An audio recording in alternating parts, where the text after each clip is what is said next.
Hello, welcome back to Go and Walkabout, the channel where I build a mobile travel diary. In the last episode we created screenshots for the iTunes store. When I was watching the iPad screenshots, I noticed that the tab bar wasn't looking correctly. So today we're going to do some testing on the iPad and where possible fixing the issues.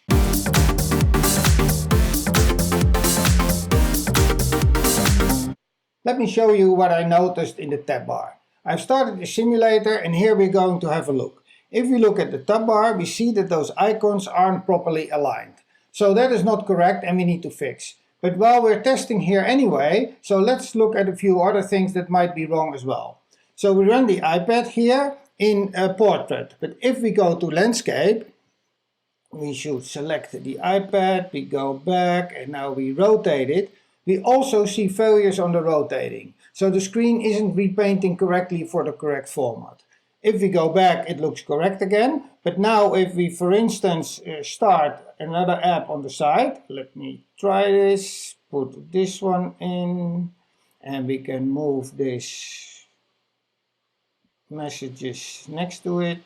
Here, why doesn't it want to go? Yep. And now also we see resizing errors. So we need to do something about that. And the reason is, well, yes, I'm using most of the time auto layout, but not when I render the images, because I don't know the aspect ratios of the images. And if you remember from a previous episode, there is some calculations taking place that are using the frame size of the device. So we need to dive into that. Let's go back to the simulator and browse through it a little bit more to see if we have this issue in other places as well. So if I select the trip, we get the trip post here. That looks correct. But now if I move this away and I go here, again we have resizing errors. So the iPad is not correctly reacting on different sizes in various screens. And those are the screens where we use images. So let's go and do something about that. Let's dive into Xcode and have a look at how we can fix the issues. The first thing to address is the tab bar. Now this is for me a known issue because I have seen this in a previous project. Since the introduction of iOS 11, Apple has changed the way the tab bar is rendering on a larger device, an iPad. It is putting the labels next to the icons instead of the labels below the icons. Since we have hidden the labels, this is probably messing up the layout of the tab bar. For that, I have created a handy extension that I used before that will tell the tab bar always behave as if it is a phone.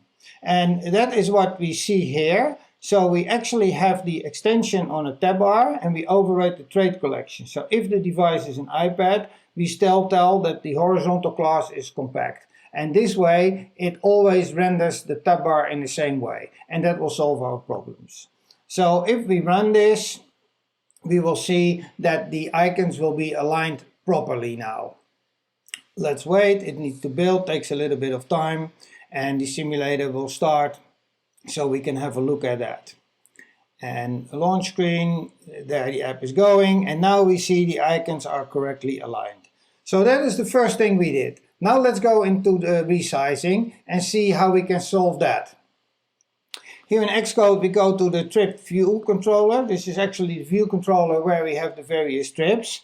And I experimented a little bit and it is very simple because all we need to do is when the view transitions to another format, that happens while rotating, but it also happens when you run applications side by side. We just need to make sure that the list, in this case the table view, is re-rendered and reloaded. So we reload the data and now it should correctly render when we resize. So let's have a look at that as well. And let's see what we have now. Simulator started. We have the screen. So let's go and rotate. And now you see it's correctly rotating. And it's also correctly rotating back. So let's have a look if we put the messages next to it again.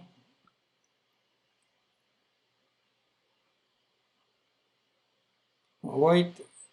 Doesn't want to go. Yes. And it's rendering correctly. And we can even rotate it and it's also rendering it correctly. So it is a very simple fix. Once the format of the device is changing, in case of a split view for instance, or when resizing, we just need to reload the table view. And the reason this works, I'll show you as well, is that when we render the table here in the table view, let me go a little bit, I scrolled past to it already. We set actually on the table view cell, we set the information about the trip, and into this cell, when we set it, we actually calculate the width and the layout of that whole images that need to fit on that row. And by reloading the table data, we reset this data on the cell, and therefore it re-renders correctly. So we don't need to fetch the data again. We are not doing additional networking or so. It is just re-rendering the cell and only those cells that are visible at the point. So it is a very simple fix. And that is also the fix we need to apply in a few other screens. I'm not going to show you that here, but I'll implement that, and then from now on it works nicely on the iPad.